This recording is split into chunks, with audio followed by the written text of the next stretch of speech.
In the meeting space, the 8 selected students were all lined up in one row. They stood straight, nervously, all the while thinking just why they had been chosen to meet Jack Truedream. Concurrently, Erin was doing everything to keep her cool. As she looked to her left, she could see Peter standing calmly beside her. Of course, he didn't have to worry about anything since his powers wouldn't be taken away. However, it was different for her. She constantly moved her head trying to see if she can escape. "Now, you might be wondering why you have all been brought here in front of me today," said Jack.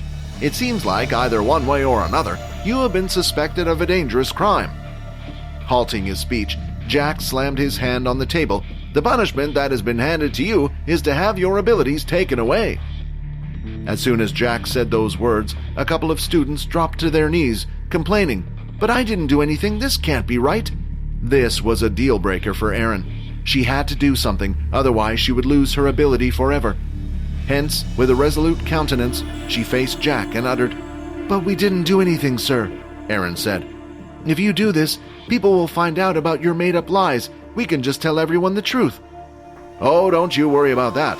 Once I take your abilities away, you shall all pay a special visit to the dungeon. The school will then report to the rest. You were all working for Pure. With that, the students' curiosity will disappear, and with it, your existence." The green armored guard from earlier then started to walk over to the students. "A sleeping ability?" Erin mumbled. "Ding, ding, ding. Like I said, I'm not a monster. Although by the time that you guys wake up, you will already be in the dungeon." The guard had gone through the other students, and it was finally Erin's turn. When the guard went to place his finger on her head, she immediately swung out her arm, aiming for his temple. To her dismay, the guard didn't react at all. He continued with his task. Accordingly, she was not able to resist, and a few seconds later, she was asleep like all the others. Finally, it came to Peter's turn. Willingly, before the man had even placed his finger on his forehead, he had closed his eyes. Once the green liquid was placed on his head, all the students were ready. Jack then looked at the green guard and cleared his throat out loud, signaling for the guard to leave. The mechanical spider remained inside the room while Peter's watch recorded everything. "Everyone go! Both guards are outside and only Mr. Truedream and the students are inside." The group outside had received the message from Logan to proceed. The first ones to make a move would be Fex and Layla. Right behind the two of them were 2 random first-year students. A slight tint of red could be seen in their eyes. When Fex commanded them, they started to glow slightly. A few seconds later, they were on the move. "Hey, what are you doing? Get out of here," the larger guard said. "It's time for them to get out of here." Pulling the strings back, Fex started to dash down the hallway. The students began to imitate Fex's movements and ran off as well, following his direction. The large guard followed them, but was quite slow with his heavy gear. Layla saw the students dashing towards the hallway right around the corner, which meant soon the bulky guard would soon follow them around the same corner. The second guard was still standing outside. As long as he was there, Vorden and Quinn wouldn't be able to get inside. She looked around to see if there was anything she could do. The only thing she could see was a plant pot down the hallway. Lifting it with her telekinesis ability, she started to levitate it in the air and floated it across the hall towards the green guard. The guard spotted it floating about, slowly coming towards him, but he remained there still. When the pot was finally in front of his face, he lashed out, smashing it and allowing it to drop to the floor, yet he still hadn't moved from his position. "Looks like I'm just going to have to kick his arse," Raten said. "No, Vorden, this whole plan, we need you to cause the biggest distraction inside, you know that," Quinn said. "Leave this guy to me." Inside the meeting room, Jack was preparing himself. He straightened up the tie on his suit and then licked his lips, making sure they weren't too dry. "This is the worst part," Jack said. He walked up to the first student and bent down, so the two were at eye level. His head was now right next to the student's.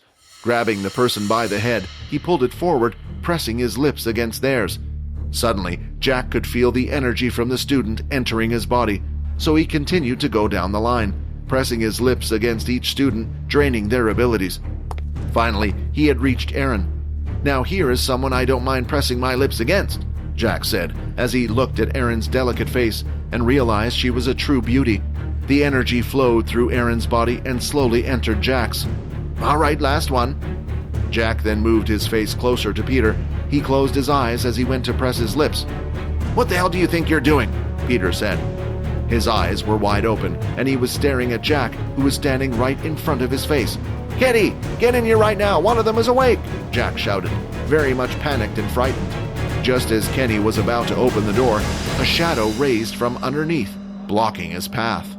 He quickly reacted, taking a few steps back. What is this thing? Is it some kind of ability? Of course, it was Quinn. He had used his shadow cloak ability to sneak up to the remaining guard in the hallway, and when he heard Jack Truedream screaming for help, he had decided to distract the guard, to give Vorden a chance to sneak into the room and take care of Jack. The guard looked around to see if there was any other way into the room, and that's when he spotted someone. A man dressed in a black suit of armor, wearing a demon mask covering his face. Even the top of his head was covered, showing him the jagged white mechanical eyes of the suit. "Is it you?" the guard asked. He knew he had to get inside quickly because of the main weakness his boss had, which was that he couldn't use the abilities he took from others. He was only able to give them to other people. So at the moment, he was defenseless without his guards.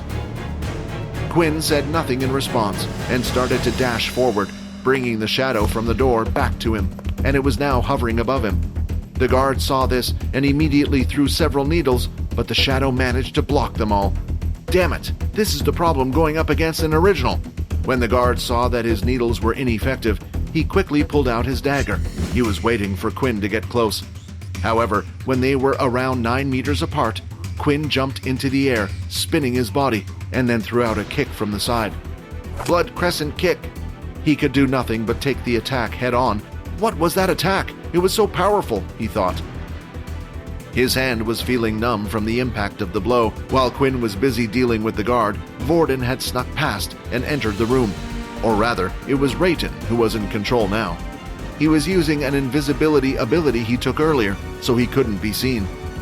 As he entered the room, he saw the students slumped over in their chairs and Jack hiding behind the desk, while Peter was in front of him, just looking at him.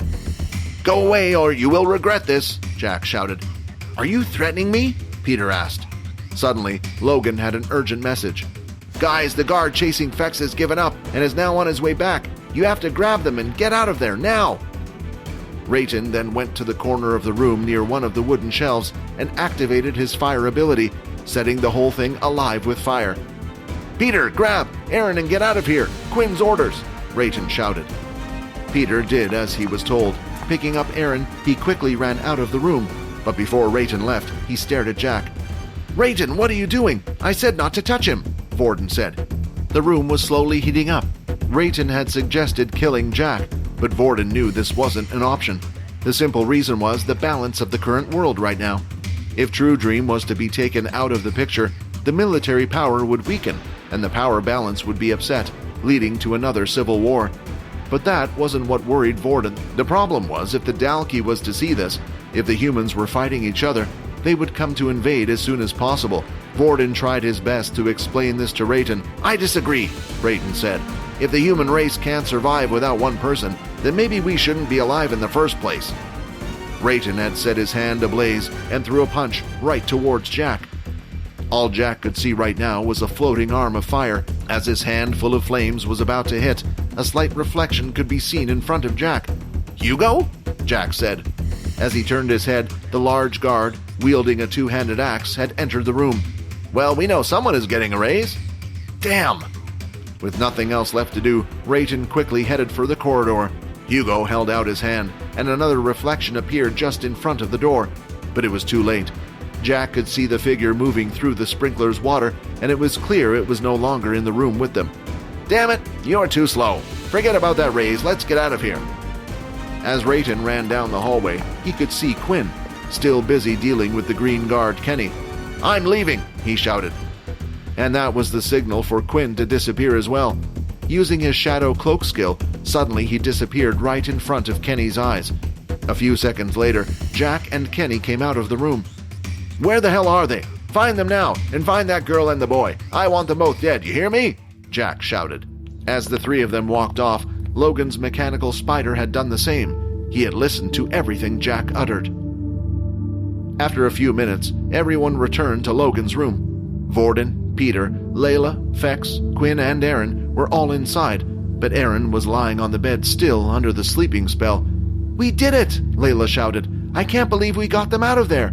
"I wouldn't celebrate just yet, guys," Logan said. "It seems like we have a problem." Logan then played the recording of the mechanical spider. It stated that Truedream would order the school to bring Erin and Peter back if they were found. The group remained silent as each one of them thought about what to do. "Guys, I have a solution, but please, I don't want you to hate me after this," Layla said. Hi, Quinn here. Wondering what happens next? If you want to jump the queue and unleash all episodes, click on the link here and install the Pocket FM app.